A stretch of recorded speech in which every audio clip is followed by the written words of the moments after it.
I've made over 200 motorcycle related videos for YouTube now. I haven't sworn on any of them, but fuck, this is just incredible. Ducati have made a masterpiece.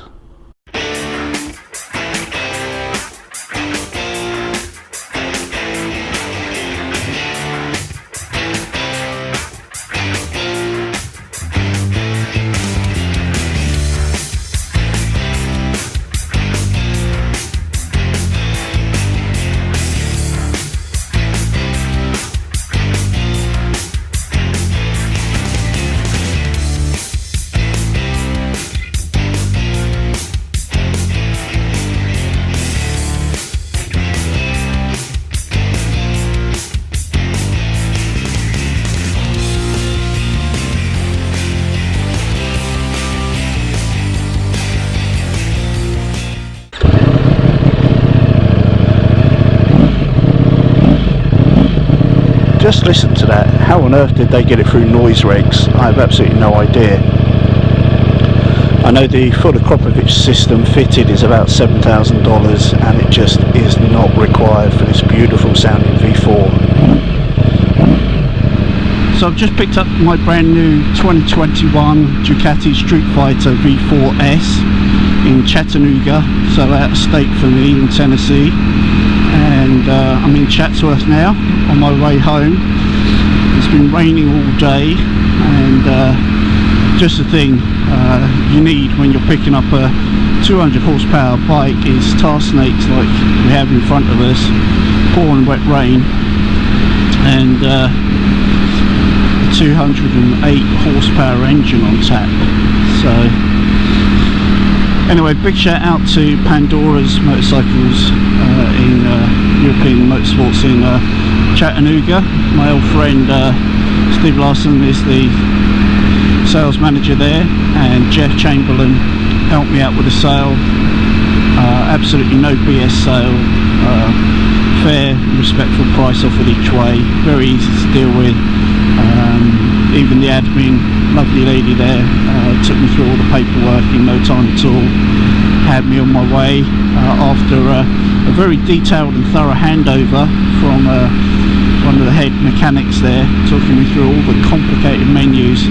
And there are a lot of electronics on this bike. It is exactly the same electronic suite as the Ducati V4S Panigale, and everything is tailorable on this, from slide control to wheelie control to traction control to ABS to throttle response to everything basically. This bike is so clever that if you even change the tyres, I'm not talking about the wheel sizes or brand, but even the compound, because of the fine dynamics involved in all the electronics, you have to recalibrate the electronics to suit the new tyre, and there's actually an option in the menu system to do just that.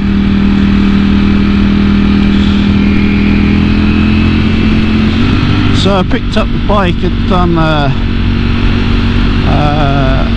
couple of hops on it already, about an hour and a half, then a 5-minute break, another hour, 5-minute break, and I'm back on it. So as we move into the fog as well as the rain, a couple of things cropped up immediately riding this. Within the first half hour I noticed I was getting some quite numbing and tingling through my right hand, and I think it was a combination of things. It's a multi-cylinder bike with an absolute very tight brand new engine, and I was holding onto the grips too tight, I found. So that will always create some tingles through your hands. Once I relaxed my forearms a bit more and held onto it with a little less grip, that settled down. That's feeling really nice now. The mirrors seem pretty useless. It's a Ducati thing, sir, and part of that is that they don't seem to adjust angle wise. They just seem to go backwards and forwards. I have to play with the Allen bolts here and actually adjust that when I get home to improve that, but it really matters not, because I've got a bar end mirror coming and that's in the post already as it is. So those are the instant negatives. The bars are a little bit low.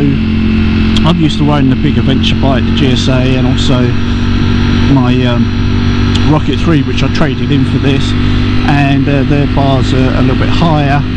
And my friend with the Streetfighter has already put some risers on his to bring them up, but I think they may be okay for me. I've got pretty long arms and tall, I'm about 6'2", and it's just a question of familiarisation.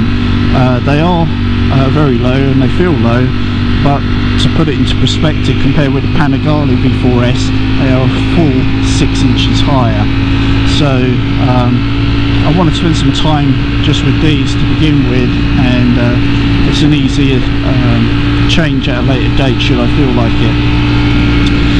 So I'm restricted to about 6,000 or 7,000 revs, or 6 I think technically according to the book, and that's for the first 600 miles. And okay, it's done the negatives. Let's immediately get to the good stuff. Okay, let's just say straight to the point, it's already exceeded my expectations. Even on this shitty, pouring with rain, foggy, slippery roads with leaves everywhere and stuff, I've already covered, I don't know, 60, 70 miles, something like that, of very twisty roads, very dicey roads. I haven't had the slightest slide or hiccup or heart in mouth moment, nothing. And the engine just sounds and feels incredible. It's so characterful. It's I have no idea how Ducati go through the emissions, because it's really quite noisy. I've got custom plugs in. I don't know whether you'll get much sensation over the comms, but it sounds incredible, and especially on the auto blipper on the downshift, and it's just got such a growl. It really means business. And funny thing is, you can crawl along like here, second gear, and you know, 3,000 revs, 26 miles an hour, and it's happy as anything. It's so easy to ride in a docile way, and in fact at 6,000 revs it's making probably less power than a lot of its peers, like a H2 for instance, or even the KTM or Tuono, because it's only making about 100 horsepower at 6,000 revs, and its other 100 horsepower plus comes in the massive kind of 15,000-16,000 revs redline. And so in these crappy conditions, that actually makes it really easy to ride. I'm actually not even in rain mode at the moment, I'm just in road mode, and the display is switching between the night and day display, as you can see, just to help illuminate the way. But it means, yeah, when you've got to do the, you know, the drudging, dreary stuff like this, which is pretty awful, it can do it with ease, really. So yeah, that's one nice thing, because I've had Streetfighters in the past that have just been a nightmare at you know, at the low speed stuff and the practical stuff, and this is fine. It's just sitting here quite happily. But as soon as you open the throttle, I mean, this, man, this, you know, this has got some go in it, and if I can get past this RV, we'll get back to business as usual.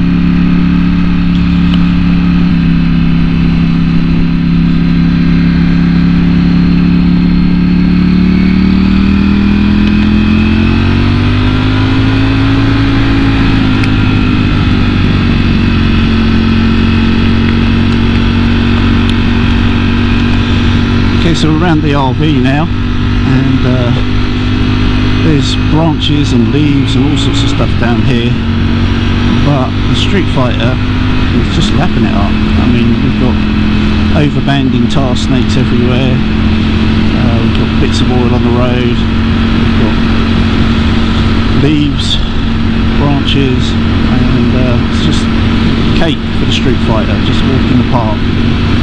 Very practical in that respect. Of course, there's no wind protection, body protection.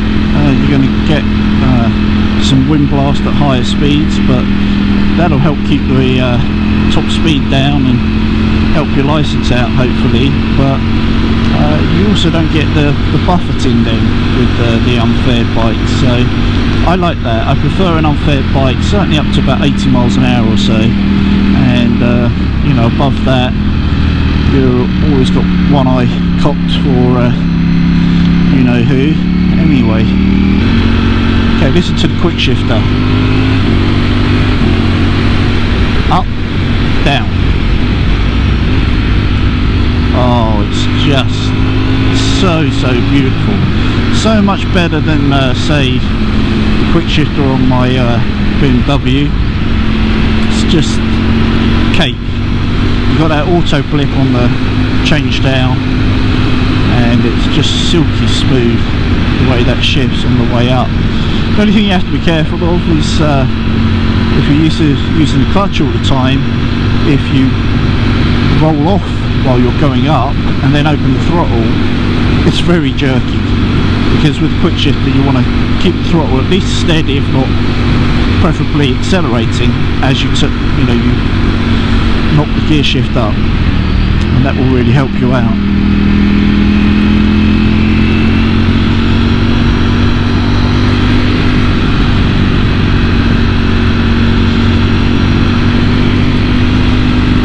Much at the top of the mountain now, begin to make our way down, and that'll be interesting. There's some nasty off camber downhill bits here, and when the road tightens up and you've got to start dragging a brake or two, you then realise how heavy your bike is and how well it steers. And I have to say, this is the best steering Ducati I've ever ridden, hands down. One of my problems with the Ducatis always is I love their racy feel, I love their sportiness, I love their passion, I love everything about them, but they often are a pig to steer. And that actually brings me to the only other negative I could think of, which was I took a wrong turn, had to do a U-turn, and I think the turning circle is probably as bad as my GSA. It's really quite terrible. But you know, with a full 250 pounds lighter than the Rocket I just traded in on it, it does mean that if you've got to pedal it forwards and backwards a little bit, it's child's play. The seat is quite tall for some people, I think. It's not something I notice being tall myself and riding a tall bike with GSA, but if you're on the short side of things and you're interested in this bike, you might want to make sure you sit on it at the very least before ordering it or buying it. Normally I really like to have a test ride of the bike before I buy, but aside the fact I pretty much knew what I was getting with this, there just weren't any. I could not get any in Georgia at all, where I live. None of the Ducati dealers had any stock. There was one standard Streetfighter V4, and that's a hell of a lot of bike for the money. My friend has one, it looks great, it's got the same 208 horsepower as this bike has, but it doesn't have some of the trick things that I like, being a bit of a tart. So it hasn't got the Forge Mark Cassini wheels, it hasn't got the full electronic O-lings, which preload is manual front and rear, but the rebound and compression are fully electronic on this, and they're totally terrible from the menu. Even the O-ling steering damper is fully adjustable via the menu, via the TFT. It's absolutely bonkers. This bike is by far the smartest motorcycle on the road at this point in time in terms of state-of-the-art electronics, and it's an absolute beast. I can tell once this thing is run in, loosened up, dry roads, it'll be an absolute weapon if you choose to use it as one.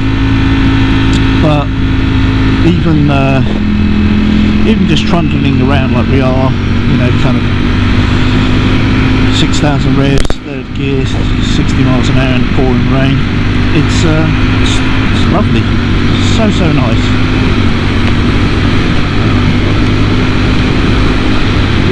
A bit more heavier rain now. So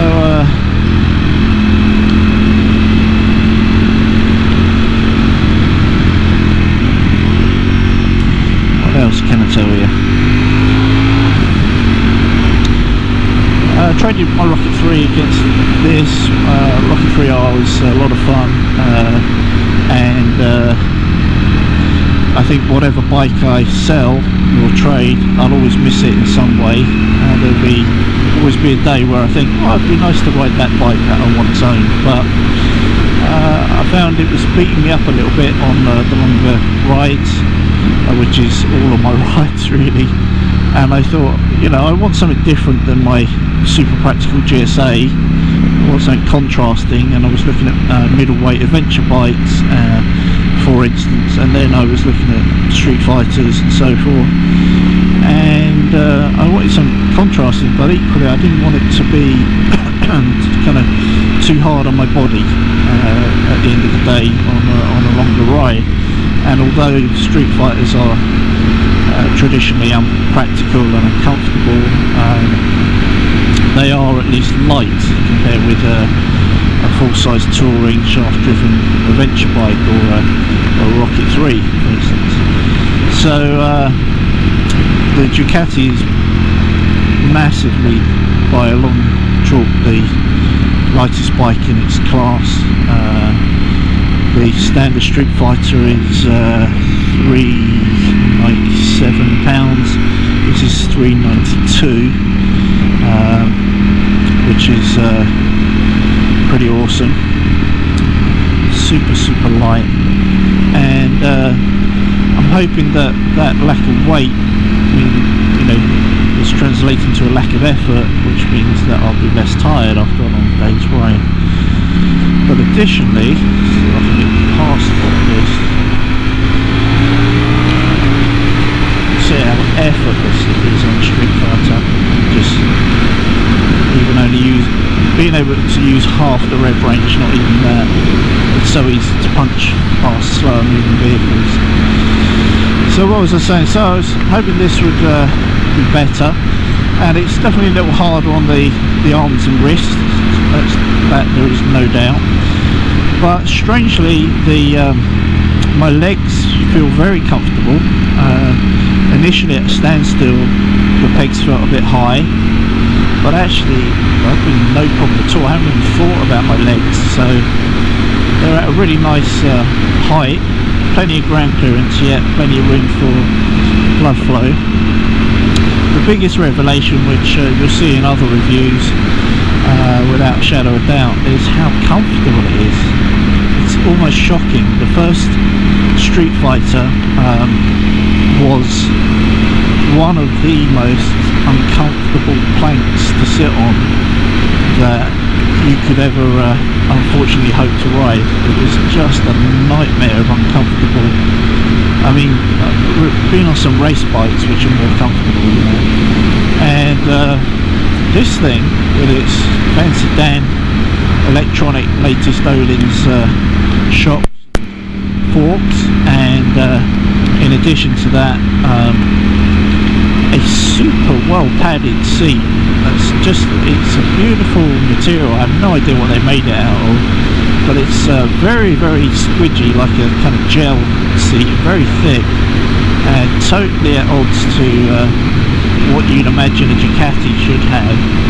So the combination of quality Öhlins suspension and a thick padded seat means that my backside is damn sight happier than it was on the Rocket.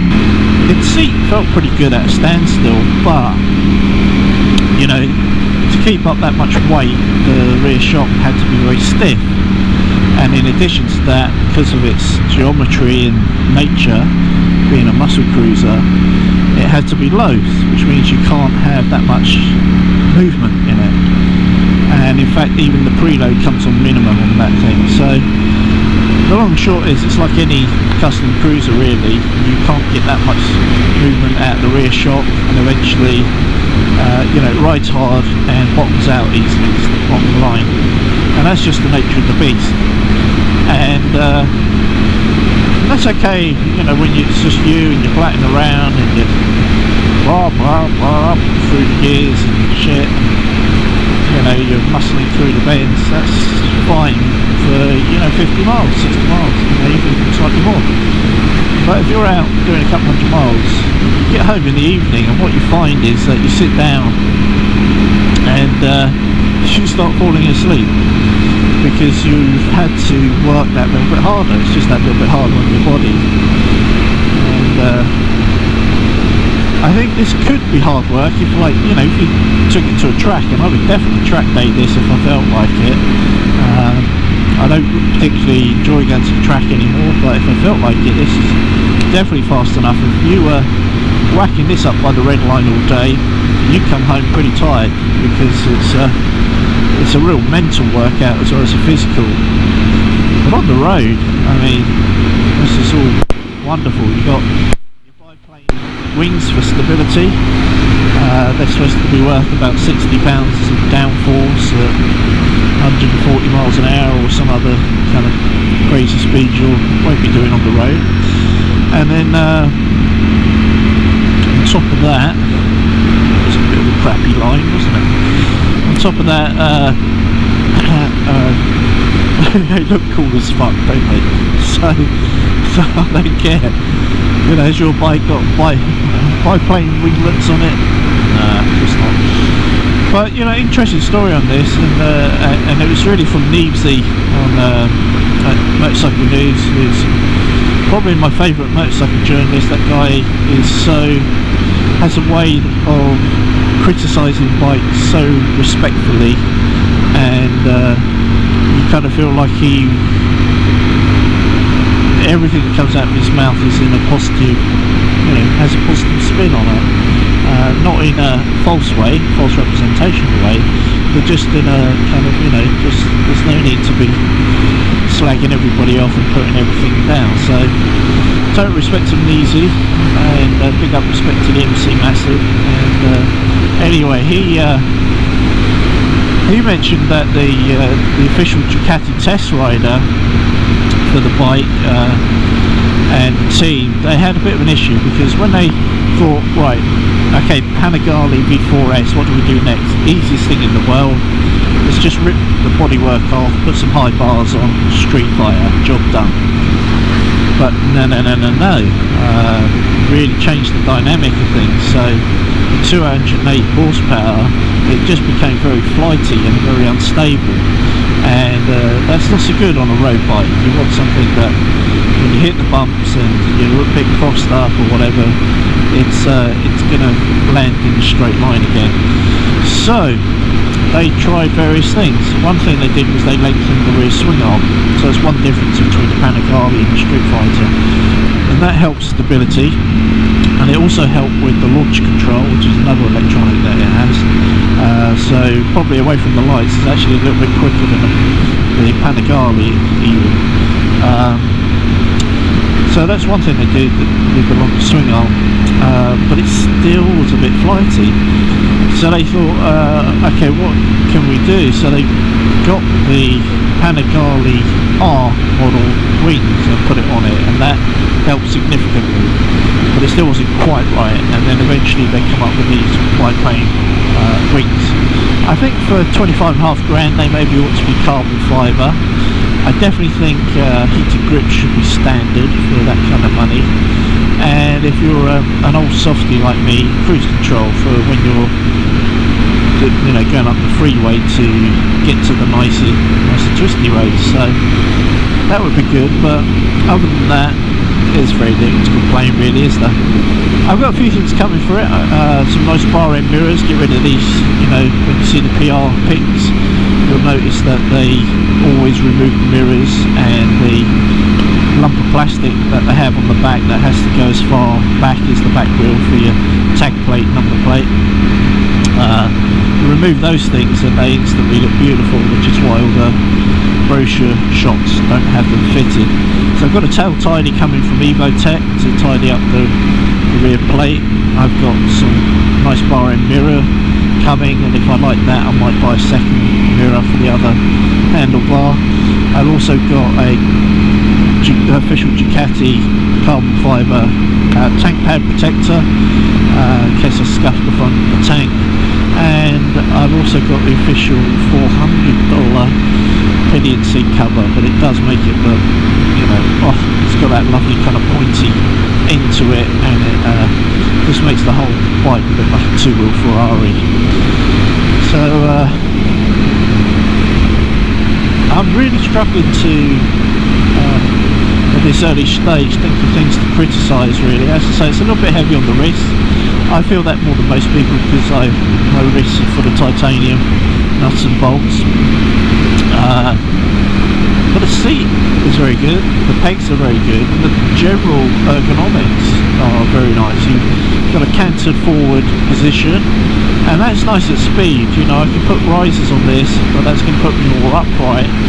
So when you get, you know, on the private roads and you're doing 80-90 miles an hour, you might feel more of a windsock than with the standard bars meant forward, which is one reason why I say I want to get used to what's on it to begin with, and we'll see how we go from there. Tyre wise, I think it's got a 120/17 at the front. It's got a massive 200 at the rear, a 200 section. I'm not sure you really need a 200 section on the road, but it's got one, and it's felt pretty good on this crappy weather day, I must admit. I've only felt in the whole journey 2 slight movements on overbanding. Probably nothing serious enough to make the traction control or slide control, which are different things, cut in. And of course this has a 6-axis Bosch IMU, so it has cornering ABS and cornering traction control, and they're totally configurable in the menu within different riding modes, the rain, the road, the track, etc.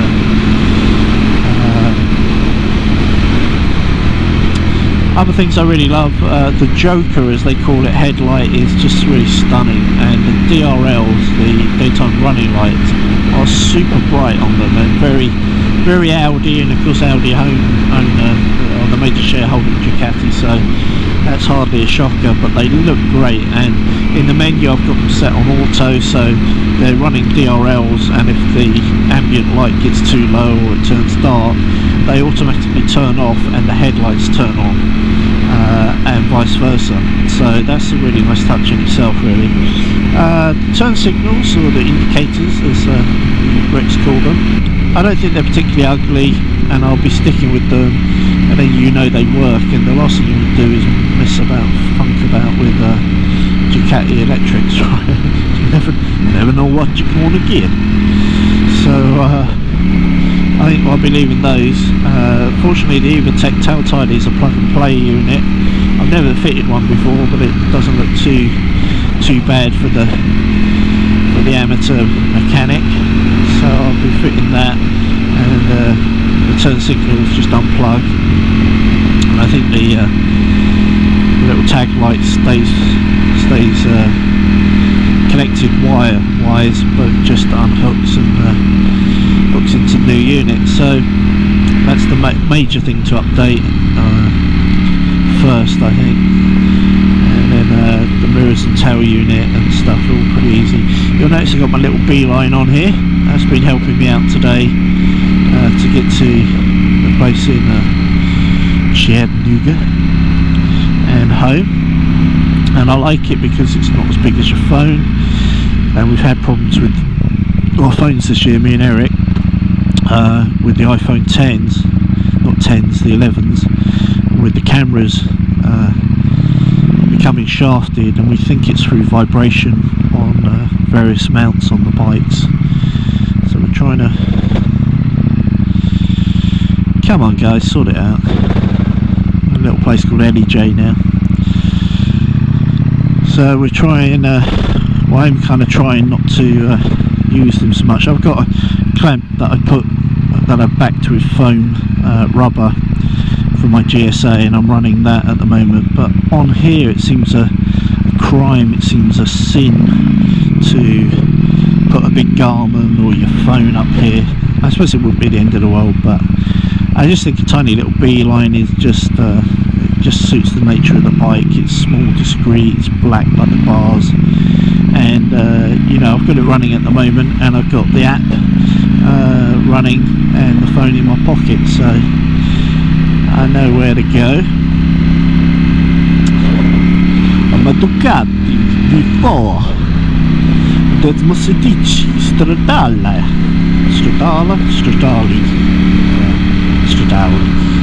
Stradale, as they'd say up north in England. So really pretty good. I'm going to take a break now, have a bite to eat,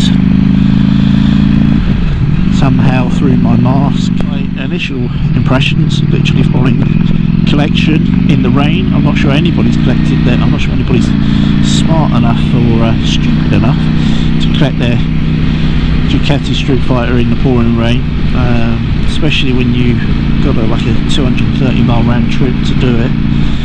But I kind of figured, what the heck, it's got the most advanced electronics. I was born in England, so you know, this is kind of sunbathing weather for our rain tans. It doesn't bother me riding in the rain. The only thing that's annoying is, you know, the bike gets dirty, and being a brand new bike, it seems a shame, doesn't it? You know? Come on, you freaking rednecks, get out the freaking way.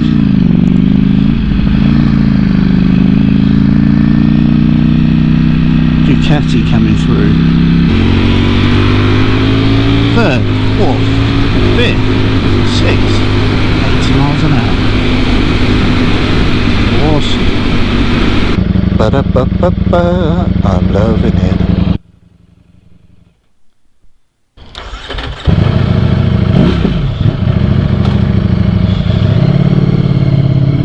Okay, some random thoughts. Time for random thoughts. One thing I do like a lot is this seat is, I've mentioned already that it's quite comfortable, but it's also incredibly roomy. Quite surprised by that. There's a lot of room front to rear and left to right, and I think that's one of the things that makes it very comfortable, because my last bike, the Rocket, kind of locks you into one position. It kind of cups you in it. You kind of you know, very much sit in it, and you just can't move around after a while, which is a bit of a pain.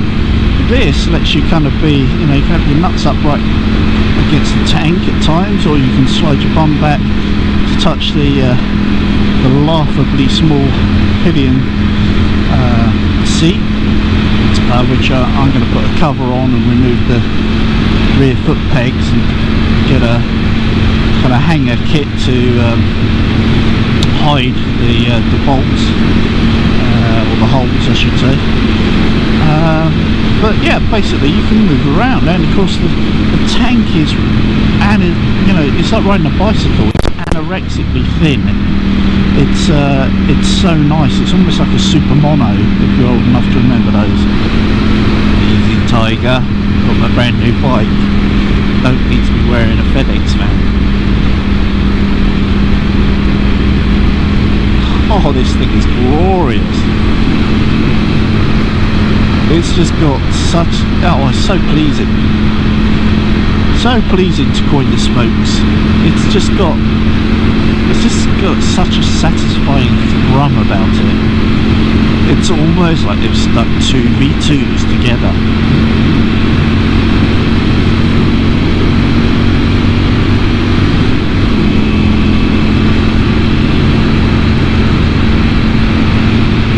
Actually, smokes, if you're watching, it's pleasing as holy heck. There you go. And if the Listed Flyer is watching, I think you'll like this one. It's like you, it's getting skinnier and lighter by the minute, and it's just immense fun to ride. So I look forward to your take on it, because I don't think I've seen a video with you riding one yet, and I know you like the Ducatis, so good to see that. I'd also like to see a Fortnite video on this bike, because he puts together such professional VT, as it were, and slagged off the variable valve solution on my BMW. I'd be interested to see what his take is on this. I know he prefers bikes that are very affordable, and doesn't think we really need a bike above 100 horsepower, and I kind of agree with him, but you know, whatever. If you've got the money and the inclining, if you've got the money and can speak properly, like what I does, then you know, why not? I'm pretty starving actually for a fat lad, because I had to leave the house just after 6 this morning to make the journey in the pitch black darkness and pouring rain. I didn't even have so much as a cup of coffee, and everywhere where I normally wouldn't eat, but I'd make an exception today, like kind of fast food joints and stuff, they're all closed because of COVID, and of course you can go through the drive-through, but ultimately why would I when I'm covered in rain droplets? But what the heck, I can have a piece of toast so I want to get home. It's the British way. Here we go, guys. Well, easy as that. It's cake, I tell you. Listen to this. You can barely, it's just beautiful. Auto flipper, upshift.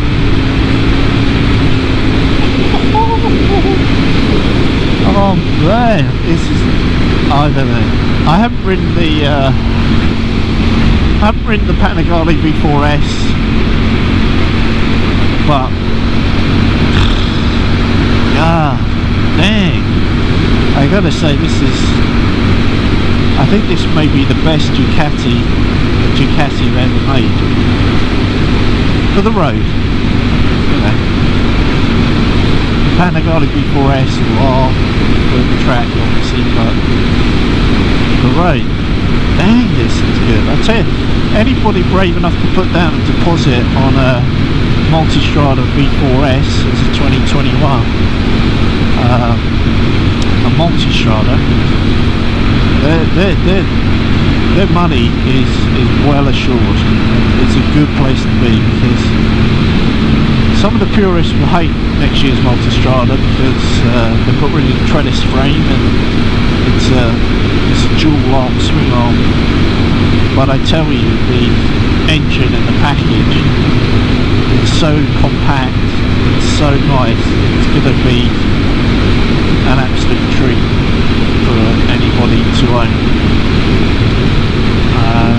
The economy even seems pretty reasonable on this. I think it's reading, well, certainly in the 40s anyway, running at these kind of mid-range speeds, which, let's face it, a lot of people will only be riding this bike at these kind of speeds. They'll be buying it because it looks beautiful, sounds beautiful, and it's very special in terms of its components.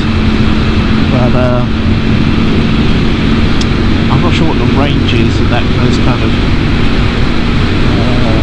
fuel economy, but I'd imagine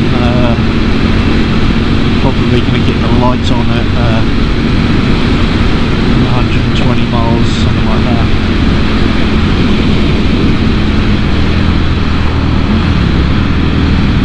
Listen to this on the downshift. Just freaking awesome.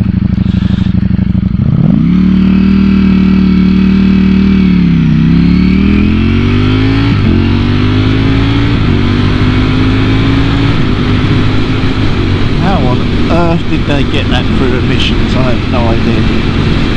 It sounds freaking beautiful. I really love it.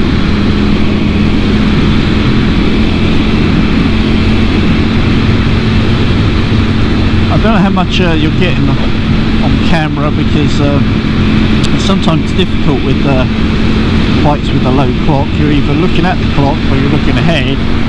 You're not getting a bit of both. So hopefully you're getting a bit of both. You have to see. I had to laugh this morning. There was one of those big signs up at the side of the freeway, you know, like the sort of like massive poles with big sign on top, you know, like the McDonald's signs type thing, right by the edge of the freeway up 75. And I have to paraphrase because I can't remember exactly what it said, but it said something like God loves everybody, he even loves the Democrats. And it just kind of tickled me, irrelevant of what your politics are in terms of who you might vote for if you're an American.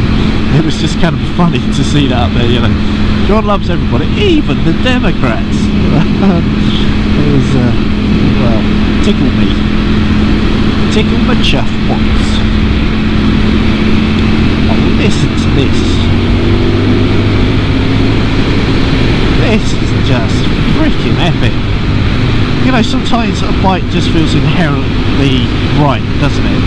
And you feel it when you pick it up and it's immediate. You don't even get out of the parking lot, right? You just know. I had it with my GSA where, you know, I hadn't even got it on the road and you think, this was one of my better decisions. Well, I'm here to tell you here right now, as the roads begin to dry, hurrah! This is one of my better decisions. Oh, it's just glorious. It's just, to coin a phrase, it's just like, it's just on rails. You can really pick out your lines very, very precisely on it. And it will take me a while to get used to it, trust it, blah blah blah, to get it exactly the way I want it, because I am very inch perfect precise with my lines, but you can feel this can do it. It can absolutely do it. It's just wonderful.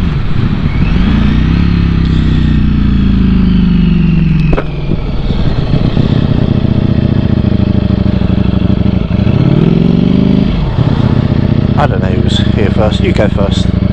I'll go next. How about that?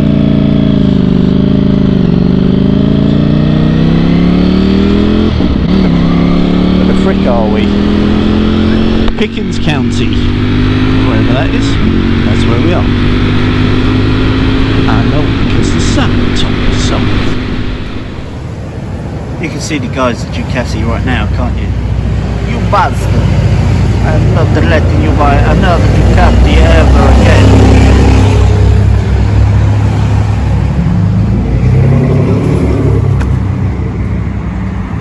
Made it dirty.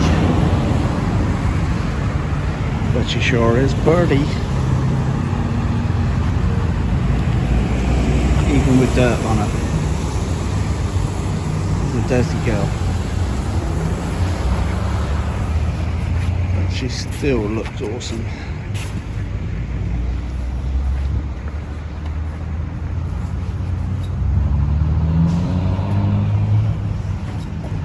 Oh, yes, she does.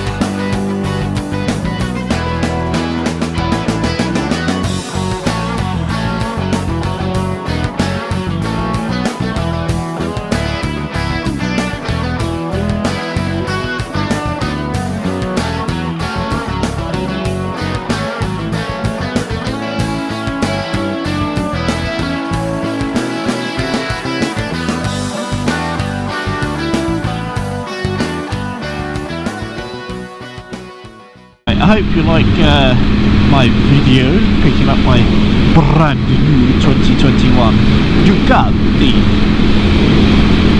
It's so far so good.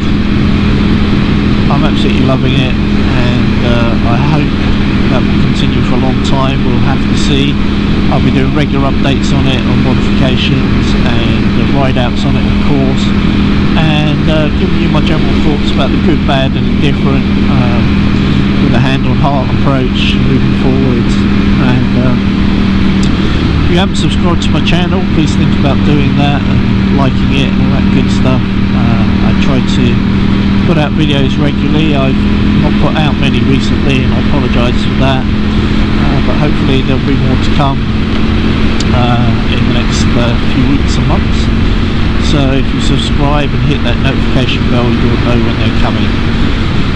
Very much appreciate your time watching this, and much love to you and yours. I hope you're all exceedingly in good health, and I look forward to you watching my next video very soon.